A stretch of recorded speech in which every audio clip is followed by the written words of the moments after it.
नमस्कार सभी को। मैं धर्मेंद्र आज फिर से आपको भारतीय इतिहास में प्राचीन इतिहास के अंतर्गत वैदिक काल से संबंधित तथ्य को बताऊंगा। इसके पहले हमने वैदिक साहित्य, वैदिक वांग्मय, स्मृति ग्रंथ, पुराण, महाकाव्य सारे चीज को देख लिया था। आज हम फिर से वैदिक काल से संबंधित जो शुरू करेंगे वो ये है कि आर्यों का मूल स्थान कहाँ है, आखिर कौन थे आर्य। तो आर्यों का मूल स्थान कहाँ है, इस संबंध में विद्वान जो है हमारे एक मत नहीं है। सभी जो है अपने अपने मत को आधार बनाते हुए उनके स्थान का निर्धारण करते हैं। जैसे अगर विद्वानों की बात किया जाए तो विलियम जोन्स हैं, वही एशियाटिक सोसाइटी वाले विलियम जोन्स, जो कहते हैं कि आर्यों का मूल स्थान क्या है, यूरोप है। उनका साथ देते हैं, नेहरिंग देते हैं, पेंकाहक देते हैं, गार्डन चाइल्ड देते हैं। फिर आर्यों का मूल स्थान मध्य एशिया बताते हैं मैक्स मुलर, बहुत ही प्रसिद्ध विद्वान। फिर जेएल रोड्स भी इनका साथ देते हैं। फिर आर्यों का मूल स्थान भारत ही था, इसको भारतीय विद्वान कहते हैं, मत को रखते हैं। अविनाश चंद्र हैं, संपूर्णानंद है, गंगानाथ झा हैं। फिर एक कल्लर नामक विद्वान भी हैं जो कहते हैं कि आर्यों का मूल स्थान भारत ही था, सप्त सिंधु क्षेत्र था।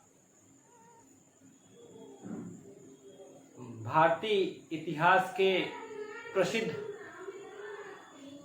नेता बाल गंगाधर तिलक, वो कहते हैं कि आर्कटिक प्रदेश, आर्कटिक क्षेत्र था आर्यों का मूल स्थान, यानी कि उत्तरी ध्रुव था। तिब्बत भी बताया जाता है कि आर्यों का मूल स्थान तिब्बत था। इस बात को हमारे दयानंद सरस्वती रखते हैं। फिर पालिटर महोदय भी इस बात को बताते हैं कि आर्यों का मूल स्थान तिब्बत था। तो आइए इस बात को देखते हैं कि आर्यों का मूल स्थान कौन था। आर्य मतलब सबको पता है कि आर्य मतलब क्या होता है, श्रेष्ठ। आर्य मतलब जो होता है क्या होता है, श्रेष्ठ होता है। ठीक है, सबसे पहले तो ये समझो आप, आर्य मतलब श्रेष्ठ। आर्य क्या कोई जाति थी? आर्य क्या कोई जाति थी? तो नहीं, आर्य जाति नहीं थी, बल्कि कबीलाई थे। आर्य जो थे कबीलाई थे और क्या करते थे, और वो भारोपी वर्ग के थे, यानी कि भारत और यूरोप, भारोपी यानी कि भारत और यूरोप के थे। और क्या बोलते थे, संस्कृत भाषा बोलते थे। क्या बोलते थे, संस्कृत भाषा बोलते थे। यानी कि यह एक भाषाई समुदाय था। अगर इसमें सिमिलरिटी आप खोजोगे तो क्या था, ये भाषाई समुदाय है। क्या है, भाषाई समुदाय है। जिनकी भाषा क्या थी, संस्कृत थी। पहले आर्यों का मूल स्थान देख लेते हैं, जिसको हमने बताया है। आर्यों का मूल स्थान, जैसे आर्यों का मूल स्थान देखा जाए तो ठीक है, कुछ विद्वान बताते हैं क्या कि आर्यों का मूल स्थान यूरोप था। कुछ विद्वान बताते हैं कि आर्यों का मूल स्थान क्या था, सेंट्रल एशिया था, यानी कि मध्य एशिया था, मध्य एशिया। फिर कुछ विद्वान भारत को ही आर्यों का मूल स्थान बताते हैं। फिर कुछ विद्वान क्या बताते हैं कि आर्यों का मूल स्थान जो था तिब्बत था। क्या था, तिब्बत था। और बीजी तिलक यानी कि बाल गंगाधर तिलक इकलौते शख्स हैं जो बताते हैं कि आर्यों का मूल स्थान जो था वो आर्कटिक क्षेत्र था, यानी कि उत्तरी ध्रुव था। क्या था, उत्तरी ध्रुव। ठीक है ना, उत्तरी ध्रुव। ठीक है ना। इस बात को कौन बताते हैं, बाल गंगाधर तिलक। बाल गंगाधर तिलक कौन बताते हैं, बाल गंगाधर तिलक। बाल गंगाधर तिलक ने एक प्रसिद्ध किताब लिखी थी, Arctic home of the Aryans. Arctic home of the Aryans, Arctic Holmes of Aryans. ठीक है। और इन्होंने तर्क क्या रखा था? तर्क ये रखा था कि जो ऋग्वेद में 6 महीने दिन और 6 महीने रात का उल्लेख है, और सिर्फ जो ही ऐसा जगह है जहां पर 6 महीने का दिन और 6 महीने का रात होता है, ठीक है ना। और बाल गंगाधर तिलक ने क्या लिखा था? गीता रहस्य भी लिखा था, सबको पता होना चाहिए गीता रहस्य, ठीक है ना। यूरोप को कौन बताते हैं? जैसा कि बताया था कि यूरोप का जो प्रतिनिधित्व करते हैं विलियम जोन्स करते हैं। कौन करते हैं? William Jones. William Jones Asiatic Society वाले प्रसिद्ध विद्वान विलियम जोन्स। फिर कौन है? चाइल्ड साहब है। चाइल्ड है लेकिन गार्डन है। चाइल्ड है लेकिन गार्डन है, यानी कि गार्डन चाइल्ड। Garden child. एक हर्ट है, यानी कि एक विद्वान है जो हर्ट करते हैं, लेकिन उनका नाम पेंका है। पेंका हर्ट है, ठीक है ना। एक विद्वान निहुरे हुए हैं। निहुरे यानी कि नेहरिंग है। क्या है? नेहरिंग है। नेहरिंग है, ठीक है ना। एक विद्वान गाइल्स है। गाइल्स इंग्लैंड क्रिकेट में 7-8 साल पहले एक प्रसिद्ध लेफ्ट आर्म स्पिनर था, उसका नाम था एस्ले जाइल्स। तो जाइल्स नहीं है, ये गाइल्स महोदय है। क्या है? गाइल्स महोदय है, ठीक है। William Jones, garden child, पेंका hurt, नेहरिंग, Giles, ये सारे लोग बताते हैं कि आरू का मूल स्थान जो है यूरोप है। फिर मध्य एशिया कौन बनाता है? Max Muller. मैक्स मुलर साहब है। मैक्स मुलर साहब मध्य एशिया को बताते हैं कि आरू का मूल स्थान है, ठीक है ना, मूल स्थान है। फिर जे.एल. रोड्स साहब है, वो बताते हैं कि मूल स्थान आरू का कहाँ है? मध्य एशिया है। भारत कौन बताता है आरू का मूल स्थान? शंपूरानंद है। शंपूरानंद है। गंगानाथ झा है। गंगानाथ झा है। डॉक्टर अविनाश चंद्र है। डॉक्टर अविनाश चंद्र है, ठीक है ना। भारतीय इतिहास देखते ही आपको समझ में आ जाएगा कि ये सब संभव क्षेत्र को आर्यों का मूल स्थान बता रहे हैं। आर्यों का मूल स्थान बता रहे हैं। इसके अलावा जो है कल्लर महोदय हैं। तिब्बत कौन बताता है? तिब्बत दयानंद सरस्वती हैं। दयानंद सरस्वती, जिनका प्रसिद्ध स्लोगन है वेदों की ओर लौटो। वेदों की ओर लौटो, ठीक है ना, ठीक है। और एक पाजीटर महोदय है। पाजीटर महोदय है। आर्य समाज की स्थापना की थी दयानंद सरस्वती ने। ये बताते हैं कि तिब्बत क्या है? मूल स्थान है, आर्यों का निवास स्थान, ठीक है।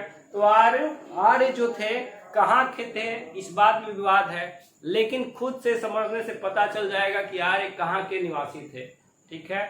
आर्यों का जो मुख्य व्यवसाय था वो क्या था? पशुचारण था। क्या था? पशुचारण, ठीक है ना। यानी कि उनकी लाइफ शैली कबीलाई प्रकार की थी, जो संस्कृत बोलते थे, और बाकी का क्या काम था? पशुचारण था। तो पशुचारण के लिए जगह उनको तलाशनी थी, यानी कि बेसिकली जो मैदान हो, बेसिकली जो प्लेन हो, उस जगह को तलाशनी थी। तो जाहिर सी बात है कि वो मैदानों की ओर मुंह आन होंगे, मैदानों की ओर जाएंगे। तो उनको जो सबसे अच्छा पोजीशन मिला, भारत की ओर मिला। यानी कि आर्यों का जो मूल स्थान था, अगर आप जाओगे तो आर्यों का जो मूल स्थान है पूर्वी यूरोप। पूर्वी यूरोप उनका आर्यों का मूल स्थान था, और पूर्वी यूरोप से के पास ही मध्य एशिया है। पूर्वी यूरोप इधर पूर्वी यूरोप है, ठीक है, इधर मध्य एशिया है। ऐसा नहीं है कि आर्य सिर्फ भारत में आए, यानी कि कई शाखाओं में बटे आर्य और विश्व के अलग अलग भागों में गए। तो आर्य यहाँ से आए मध्य एशिया से होते हुए ईरान, मध्य एशिया से होते हुए ईरान, फिर अफगानिस्तान, ठीक है, के रास्ते भारत में आए। अफगानिस्तान के रास्ते भारत में आए, ठीक है ना। और भारत में कहाँ है? पश्चिमोत्तर। भारत में पश्चिमोत्तर में आए। भारत में पश्चिमोत्तर में आए सबसे पहले। इसी पश्चिमोत्तर को हम क्या बोलते हैं? सप्त सैंधव क्षेत्र बोलते हैं। इसी पश्चिमोत्तर भाग को हम सप्त सैंधव क्षेत्र बोलते हैं। सप्त सैंधव यानी कि पंजाब की 5 नदियां, यानी कि इंडस, सिंधु की 5 सहायक नदियां। सिंधु की 5 सहायक नदियां कौन कौन सी हैं? व्यास है, सतलज है, रावी है, झेलम है, चिनाब है, ये 5 नदी हो गई। एक नदी सिंधु हो गई, एक नदी सिंधु हो गई, और एक नदी का नाम आर्य सबसे नदियों में सबसे प्रमुख किसको बोलते थे?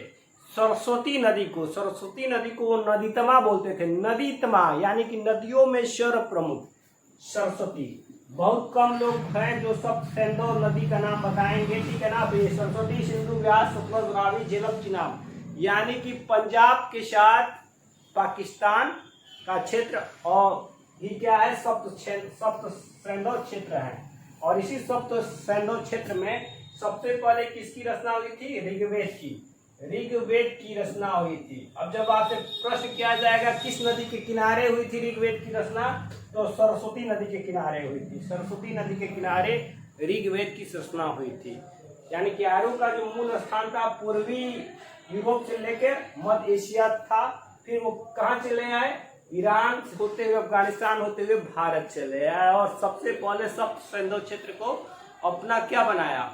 मूल स्थान बनाया। और फिर धीरे धीरे आगे वो बढ़ते रहे, ठीक है। सरस्वती नदी आगे बढ़ते रहे, यानी कि ऋग्वेद की रचना सरस्वती नदी के किनारे हो गई।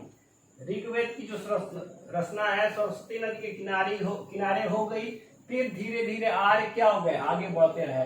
फिर उन्होंने क्या किया? सतलज से आगे बढ़े। सतलज से आर्य आगे बढ़े, ठीक है ना। समय बीतने के साथ उनको मैदान चाहिए था पशुचारण के लिए, तो सतलज से आगे बढ़े और यमुना के बीच पहुंचे। तो सतलज और यमुना के बीच के क्षेत्र को ही हम क्या बोलते हैं?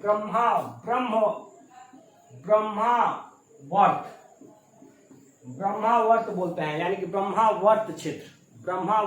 सतलज और यमुना के क्षेत्र को जब आगे बढ़े, ठीक है ना, तो यमुना के पश्चिमी तट तक पहुंचे, तो इसी क्षेत्र को हम क्या बोलते हैं? आर्य ब्रह्मावर्त बोलते हैं, ठीक है ना। और फिर यमुना के आगे जब वो बढ़े, यमुना के आगे बढ़े और पूरा का पूरा क्या उत्तर भारत पर अधिकार कर लिया। कब? यानी कि 600 ईसा पूर्व तक। 600 ईसा पूर्व तक जब उपनिषद की रचना हो गई थी, तो पूरा का पूरा उत्तर भारत जो फेमस है, यानी कि गंगा के मैदान तक, उसको इन्होंने क्या नाम दिया? आर्यावर्त नाम दिया। क्या नाम दिया? आर्यावर्त। यानी कि पूरा का पूरा उत्तर भारत आर्यावर्त के नाम से फेमस किया इन्होंने। और कहाँ तक पहुंचे ये? आर्यावर्त का अगर सीमा आपसे पूछा जाए तो सदानीरा नदी कौन सी है? सदानीरा यानी कि गंडक। सदानीरा नदी यानी कि गंडक नदी ही सदानीरा है, जहां तक इनकी पूर्वी सीमा थी। अगर आर्यों की पूर्वी सीमा पूछा जाएगा, पूर्वी सीमा, तो सदानीरा गंडक तक ही थी। सदानीरा गंडक नदी तक ही थी, जिसका उल्लेख अथर्ववेद में है और अंग, मगध, काशी सारा उल्लेख किया गया है अथर्ववेद में, ठीक है ना। आर्य यहीं तक गए। और फिर आर्यों ने विंध्याचल का उल्लेख किया? नहीं किया है। यानी कि आर्य विंध्याचल के पार भी नहीं गए। जाहिर सी बात है, क्यों नहीं विंध्याचल के पार गए? क्योंकि विंध्याचल के बाद आपको पता है कि पेनिनसुलर प्लेट्यू शुरू होता है, यानी कि पूरा का पूरा पठार है, चरागाह है नहीं, और उनका काम था पशुचारण। तो पशुओं को लेकर वो क्या करने जाएंगे दक्षिण भारत में? तो वो पूरा का पूरा उत्तर भारत पर ही अधिकार किया, ठीक है। तो उम्मीद है सबको आर्यों का मूल स्थान और तमाम बातें समझ में आई होगी। आगे के वीडियो में, आगे के अध्याय में हम आर्यों से संबंधित इंपॉर्टेंट चीज बताएंगे, संबंधित तथ्य बताएंगे। जैसे आर्यों का संघर्ष किसके साथ हुआ, आर्य आगे बढ़े तो क्या हुआ, अपने शाखाओं के बीच तथा अन्य शाखाओं के बीच भी युद्ध हुआ होगा। जैसे 7वें मंडल में दासराग युद्ध का उल्लेख है, वशिष्ठ और विश्वामित्र के साथ जो युद्ध हुआ था, गुरुपद को लेकर जो युद्ध हुआ था, पुरु के साथ 5 अनार्य लोग भी थे पुरु के खिलाफ में। ये सारी चीज राजा भरत के खिलाफ में जो 5 आर्य और 5 अनार्य भी थे उनके साथ थे। इस सारी बातों का, अन्य बातों का आगे के वीडियो में जिक्र करूंगा, उल्लेख करूंगा। जो भी लोग हैं इसको अच्छे से समझें, विश्लेषण करें, और चैनल पर जो आए हैं लाइक करें, कमेंट करें और सब्सक्राइब करें और शेयर भी करें, ताकि मैं ऐसा ही आपको आगे पढ़ाता रहूं। धन्यवाद।